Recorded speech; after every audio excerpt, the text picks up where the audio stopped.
नमस्कार, मैं हूं आपके साथ अलीम अतर। आप देख रहे हैं खबर तो समझिए। और सबसे पहले बात ऑपरेशन बुलडोजर की। दिल्ली के जहांगीरपुरी में आज बुलडोजर एक्शन में दिखा। कई दुकानें ध्वस्त किए गए, खूब हंगामा हुआ। अब सियासत भी चरम पर है। पूरी रिपोर्ट देखिए, फिर खबर को समझेंगे। किया बवाल तो चला बुलडोजर। जितनी भी गली है उन तमाम गलियों पर फिलहाल एमसीडी के द्वारा इस प्रकार के एनक्रोचमेंट को हटाने के लिए ये एक बड़ा कदम उठाया गया है। चला बुलडोजर, बौखलाया विपक्ष। अगर दंगे रुकवाना है देश भर में, भारतीय जनता पार्टी के मुख्यालय पे बुलडोजर चलवा दो, दंगे रुक जाएंगे। अमित शाह के घर पे बुलडोजर चलवा दो, दंगे रुक जाएंगे। सुप्रीम कोर्ट ने टोका, तब बुलडोजर रोका। बुलडोजर रुक गया है और सुप्रीम कोर्ट के आदेश के मुताबिक बवाल का इलाज बुलडोजर।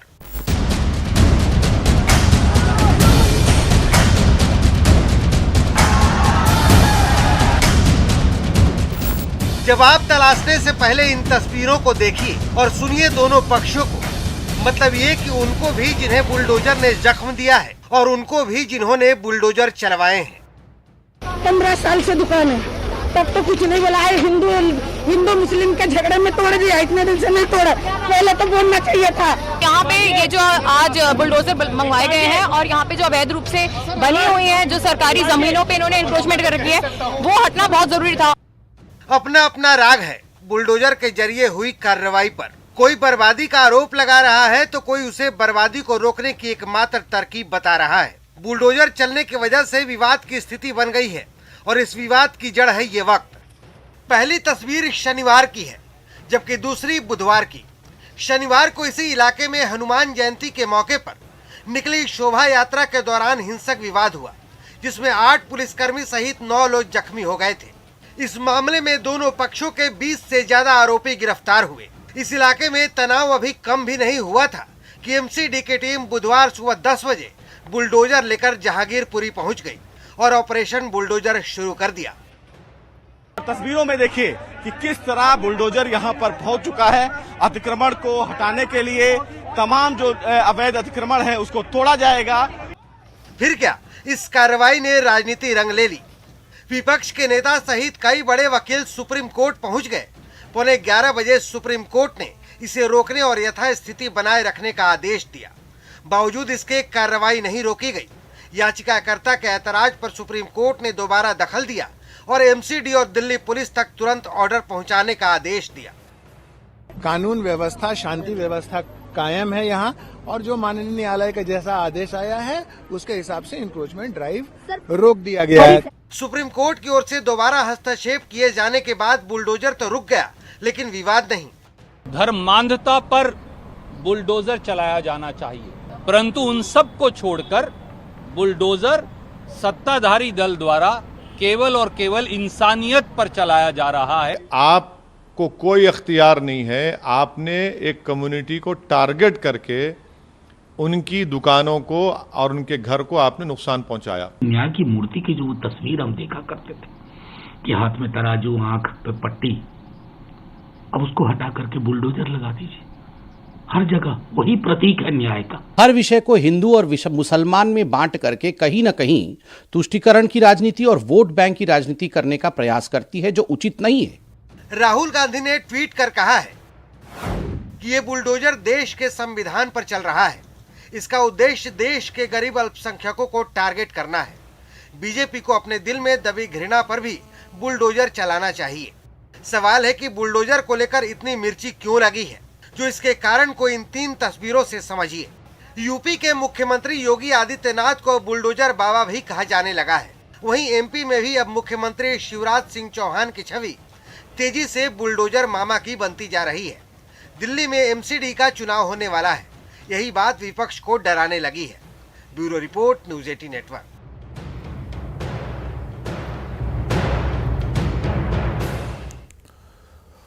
और अब खबर तो समझिए। दरअसल सरकारी जमीन पर अवैध निर्माण गैर कानूनी है। जहांगीरपुरी में बड़े क्षेत्र पर अतिक्रमण है। फुटपाथ, नालियों पर झुग्गी बनाकर अतिक्रमण किया गया है। अवैध निर्माण भी किए गए हैं और कहीं भी अवैध निर्माण हो उसे हटाया जाता है।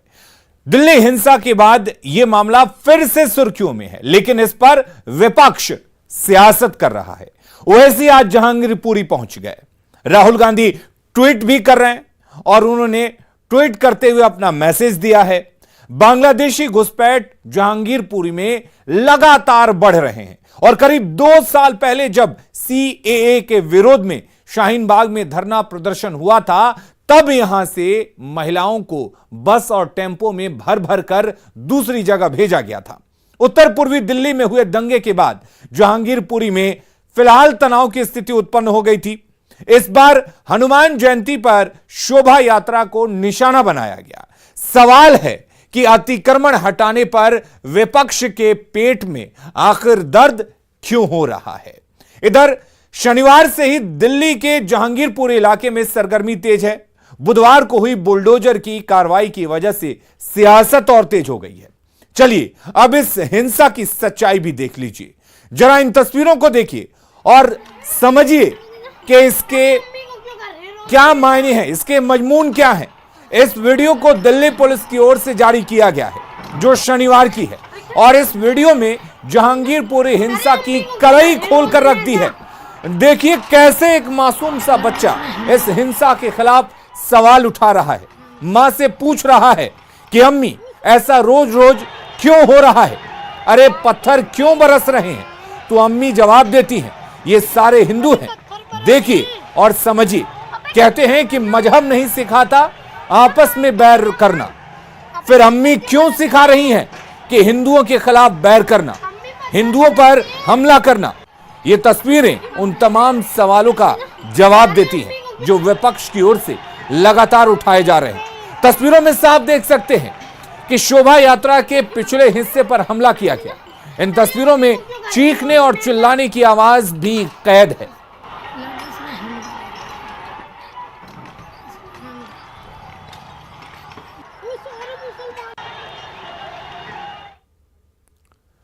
और दिल्ली के जहांगीरपुरी में अवैध निर्माण पर 3 घंटे तक बुलडोजर एक्शन में रहा। लिहाजा बिहार में भी बुलडोजर एक्शन में आने वाला है, बहुत हद तक आ भी चुका है।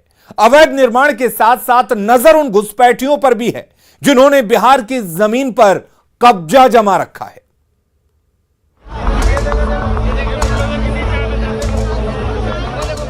चार दिन पहले जहां चले थे पत्थर और गोलियां, वहां 4 दिनों बाद बुलडोजर वाला एक्शन हुआ। 16 अप्रैल को दिल्ली में शोभा यात्रा के दौरान हुई हिंसा के बाद जहांगीरपुरी में अवैध कब्जों पर MCD ने बुलडोजर चलाया। घर से लेकर दुकानों तक बुलडोजर वाला एक्शन हुआ।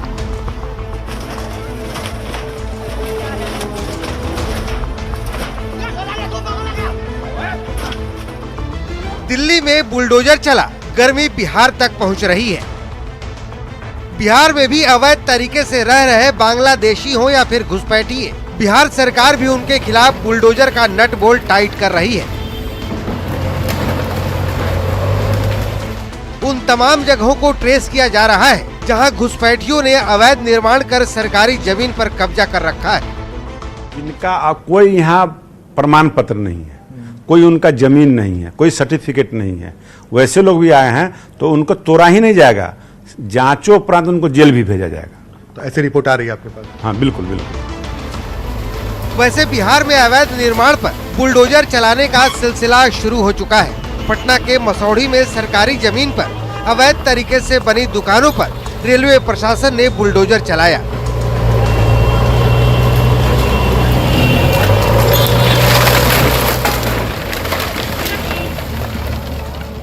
अवैध दुकानों की पहचान कर एक एक ईंट को नेस्तनाबूद किया गया।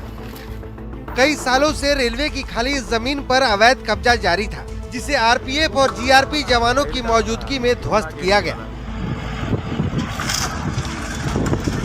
इधर जहानाबाद में भी गोरहट गांव में सरकारी जमीन पर बने मकानों को जमींदोज करने प्रशासन की टीम JCB के साथ पहुंची और अवैध तरीके से बनाए गए मकान को ध्वस्त किया।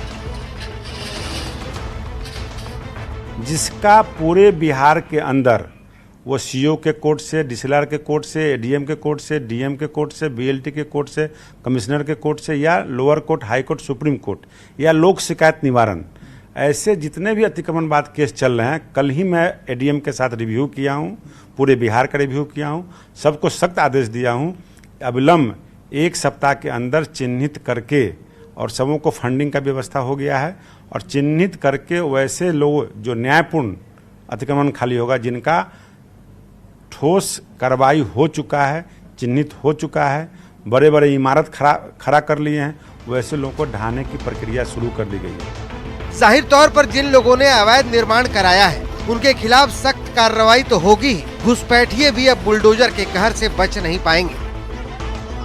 पटना से न्यूज 18 के लिए आनंद अमृतराज के साथ मसौढ़ी से अमरजीत शर्मा और जहानाबाद से राजीव रंजन की रिपोर्ट। और चलिए अब ये समझते हैं कि सीमावर्ती इलाके में बुलडोजर चलाने की बात रामसूरत राय ने क्यों कही। दरअसल सीमांचल में 4 जिले आते हैं, कटिहार, पूर्णिया, किशनगंज, अररिया, सीमांचल के ये 4 जिले हैं। ये चारों जिले पश्चिम बंगाल से सटे हुए हैं और चारों जिलों में घुसपैठ की खबरें अक्सर आती रहती हैं। घुसपैठ से राष्ट्रीय सुरक्षा को खतरा रहता है, लॉ एंड ऑर्डर पर भी घुसपैठ का सीधा असर पड़ता है। घुसपैठियों की संख्या बढ़ने से बिहार पर बोझ बढ़ रहा है, जनसंख्या वृद्धि से योजनाओं पर भी असर पड़ता है। सीमांचल में घुसपैठ से डेमोग्राफी तेजी से बदल रही है। सीमांचल में बहुसंख्यकों पर हमले की घटनाएं बढ़ी हैं। जून महीने तक बिहार को अतिक्रमण मुक्त करने का लक्ष्य रखा गया है और सभी प्रमंडलीय आयुक्त और सभी समाहर्ता को पत्र लिखा गया है। भूमाफियाओं के खिलाफ प्रशासन बुलडोजर चला रहा है। अतिक्रमण हटाने के खर्च के लिए हर जिले को 10 लाख रुपए आवंटित किया जा चुका है, यानी कि शुरुआत हो चुकी है। चलिए अब बात करते हैं एक दर्दनाक हादसे की। जिस घर में 8 दिनों बाद शहनाई गूंजने वाली थी, उस घर में आज चीख है, चित्कार है और मातम है। पंजाब में धधकी आग ने समस्तीपुर में सिसकियां पैदा कर दी हैं, क्योंकि पंजाब से खबर ही ऐसी आई है। पूरी रिपोर्ट देखिए।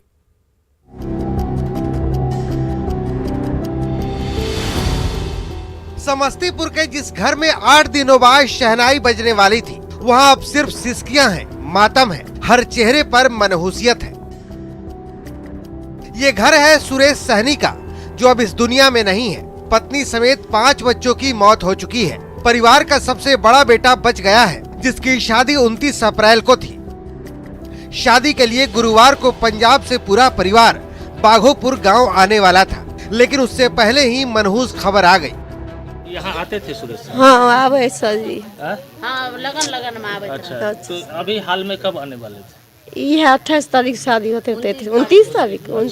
किसकी शादी थी? उनका लड़का को एगो लड़का बचल है, उनके शादी होते। अच्छा तो वहाँ से कब चलने वाले थे? आइए भेंट। कब आने वाले थे? आज के टिकस रहा। आज गाड़ी पकड़ने वाला रहा। आज पकड़ेंगे, कल उतर जाएंगे। अच्छा आज रात में इसको घटना हो गया।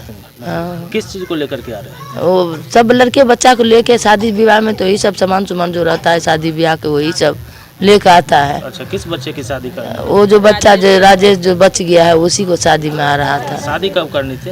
वो 29 तारीख को टाइम रहा उसको, सब शादी को दिन ठिकाना सब कुछ। 29 अप्रैल। हाँ।